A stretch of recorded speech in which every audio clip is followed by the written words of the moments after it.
What's up everyone and welcome back to the channel. Let's dive into our first news. Umar Nurmagomedov has shared his thoughts on the upcoming rematch between Petr Yan and Merab, and he completely agrees with Henry Cejudo. Umar believes that if Yan doesn't get the knockout, Merab is going to absolutely maul him. He said that since their last fight, Merab has improved a lot. His wrestling has gotten sharper, his cardio has become even better, and his pace is something few fighters can handle for 5 full rounds. Umar explained that Merab showed massive growth in his last fight against Corey Sandhagen. He proved that he can wrestle and pressure opponents all night long without slowing down. According to Umar, that's going to be a huge problem for Petr Yan, because Yan doesn't have strong defensive wrestling. While Yan's hands are dangerous and his striking remains elite, his inability to stop relentless takedowns is where Merab will capitalize. Umar acknowledged that Yan can always end the fight with his powerful boxing and crisp combinations. He said Yan has good arms and can absolutely land a TKO if he connects clean. But if that knockout doesn't come early, then things are going to turn bad for him quickly. Merab's constant forward pressure,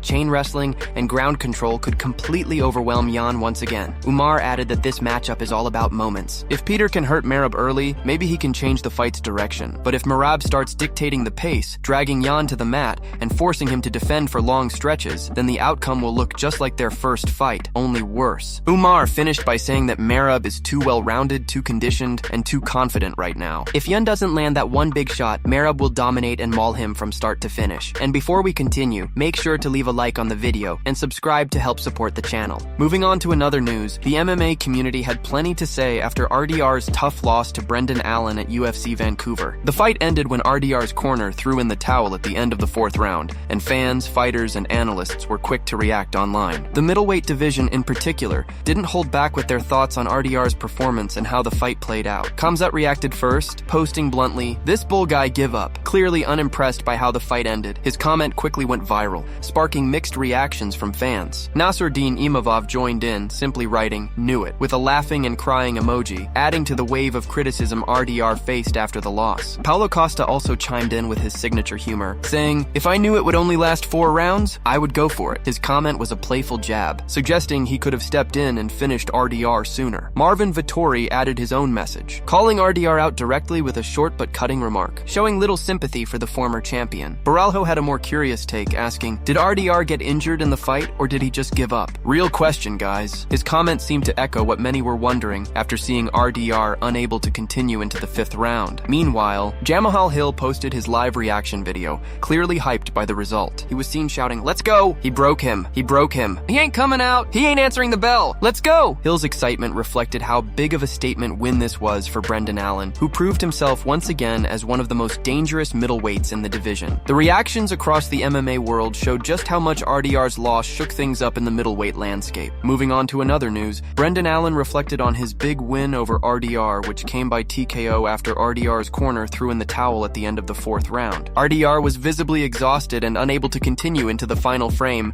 giving Allen a hard-earned and emotional victory. Speaking after the fight, Allen said it felt great to come out on top, especially given the short preparation time. "Bigger the risk, bigger the reward," he said. "I went out there and broke him. It took me one more round than I expected, but not too shabby for 3.5 weeks of training. Life is good. I'm going to go home, enjoy some family time, and get some mental rest." Allen explained that throughout the fight, his corner kept motivating him by pointing out RDR's exhaustion. They told him, "Look at him, he can't even get up," and that gave him confidence. Going into the 5th round, Allen said he knew it was his time to finish the job. "I was like, I'm on you this round. I knew if I took him down again, I was going to put even more damage on him. 25 minutes is a long time to take punishment, especially this kind of damage," he said with confidence and pride. The victory meant even more to Allen, considering the circumstances. With only 3.5 weeks of preparation, he managed to stay composed, execute his plan, and show that his conditioning and mindset were on another level. After the fight, he made it clear he was ready to go home, spend time with his wife and kids, and just be a husband and father for a while. "They're the best change I ever made," he said. "I'm surrounded by people who truly care about me, my well-being, and my future. It's a special bond, and this week it really felt like all the stars aligned." Allen also mentioned how the passing of Coach Duke Rufus gave him extra motivation heading into this fight. It reminded him why he fights and who he fights for. "I've been here, I've done this, and that hype train's got to go," he said with a smile. "Hop on now if you want, but for now I just need a break. A couple of months off to reevaluate, be with my family, and recharge." After an active year filled with big performances, Brendan Allen closed by saying he's at the top of his game and ready for whatever comes next when the time is right. Moving on to another news, after RDR's disappointing performance against Brendan Allen, the MMA world erupted with reactions from fans, fighters, fighters and analysts alike. Many called RDR a quitter after his corner threw in the towel before the 5th round, bringing a shocking end to what was expected to be a competitive title eliminator. Among those who reacted was Khamzat, who took to social media calling RDR a BS guy who gave up, clearly unimpressed with the way the fight ended. It was a surprising moment, considering RDR had been hyped as one of the few middleweights who could challenge Khamzat's dominance. But after this performance, all of that momentum vanished overnight. Dana White also weighed in, praising Brendan Allen for his composure and dominant showing, while criticizing RDR for looking flat and failing to rise to the occasion. Dana said, "Allen absolutely murdered this thing. The fight had potential, but you need 2 guys ready to go." RDR looked slow tonight. He got out-wrestled, struggled with Allen's speed, and just couldn't keep up. The UFC president's comments echoed the thoughts of many fans who expected more from RDR, given his experience and championship pedigree. The loss was even more disappointing because RDR had looked strong early in the fight, but as the rounds went on, his energy faded, and Allen began to take complete control. The way RDR quit on the stool shocked many, as he had always been known for his toughness and willingness to battle through adversity. Fighters across the middleweight division also chimed in with their thoughts. Nassourdine Imavov reacted simply with "knew it," adding a laughing emoji, while Baralho asked, "Did RDR get injured in the fight or did he just give up? Real question, guys." Paulo Costa joked, "If I knew it would only last 4 rounds, I would go for it," continuing his trademark humor. Marvin Vettori kept it blunt, throwing in a harsh remark toward RDR after the fight. Despite RDR's stumble, the middleweight division remains one of the most stacked in the UFC, with Allen breaking into the top 5. Another big win could put him directly into the title conversation. As of now, Nassourdine Imavov seems next in line for the champion, while names like Strickland and Fluffy continue to keep the division exciting and unpredictable. The loss might be a huge setback for RDR, but the story of how he responds will determine whether he can rebuild and remain a contender among the middleweight elite. Moving on to another news, Brendan Allen pulled off one of the biggest wins of his career by defeating RDR, who shocked fans when he quit on the stool after the 4th round of their title eliminator at UFC Vancouver. It was a moment no one expected, especially considering how strong RDR looked early on. In the 1st round, he appeared calm, composed, and in full control, but once Allen found his rhythm, everything changed. From the 2nd round onward, Allen began to out-grapple RDR, controlling the fight from the top and wearing him down with relentless pressure. By the end of the 3rd round, RDR was completely drained, unable to keep up with the pace. The exhaustion on his face said it all. He simply couldn't continue, and his corner threw in the towel before the 5th. For Allen, the victory was not just another win, it was a statement. Coming in as the underdog, he flipped the script, dominated one of the most respected grapplers in the division, and proved that his skill set belongs among the elite. After the fight, Allen didn't waste a second before setting his sights higher. In his post-fight interview with MMA Junkie,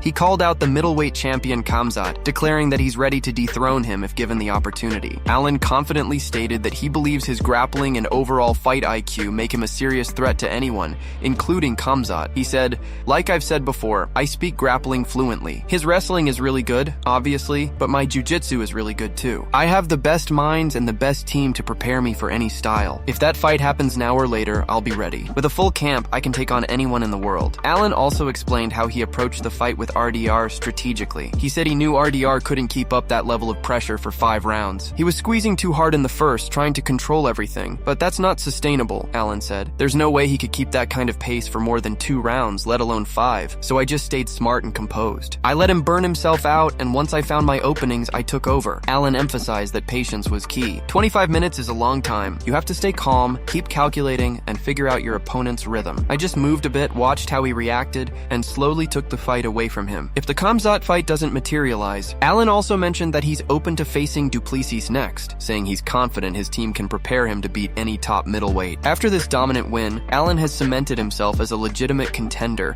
and one of the most dangerous grapplers in the division. Moving on to another news, Henry Cejudo shared his honest take on the upcoming rematch between Petr Yan and Merab at UFC 323. Cejudo believes that the only way for Yan to win this fight is by knocking Merab out. According to Henry, Merab has proven time and again that he's simply operating on another level right now. He said he doesn't really see a world where Yan comes in and dethrones Merab because Merab's relentless pace, pressure, and wrestling are just too much for anyone in the division. Henry explained that Yan's best chance lies in the early rounds. He suggested that if Peter wants any shot at victory, he needs to go after Merab right from the start, attack his body, and look for that knockout early on. Cejudo pointed out that Yan doesn't have the wrestling to keep up with Merab, and trying to match him there would only tire him out faster. He added that Merab is not the type to gas out or slow down, and if Yan can't hurt him early, it's only going to get worse as the fight goes on. Henry also mentioned that Yan is not known as a submission threat, He's never seen him go for a submission in any of his fights, which means his entire path to victory relies on striking and finding that one big shot. Cejudo said that gives Merab even more freedom to impose his wrestling and grind Yan down, just like he did in their first fight. He recalled that according to coach John Wood, things might actually be tougher for Yan this time around. While Yan claimed he was only at 40% in their last matchup, Merab was reportedly dealing with an illness during that fight as well. Now, with both fighters healthy, Cejudo believes Merab has only improved. He highlighted how Merab has fought 4 times within a single calendar year, showing incredible consistency and dedication. Henry concluded by saying the UFC loves active champions, and Merab fighting every few months proves he's built different. He deserves all the praise and maybe even a trophy for keeping that kind of pace. That's it from MMA Pulse News. Thanks for watching. Don't forget to leave a like and subscribe for daily MMA news.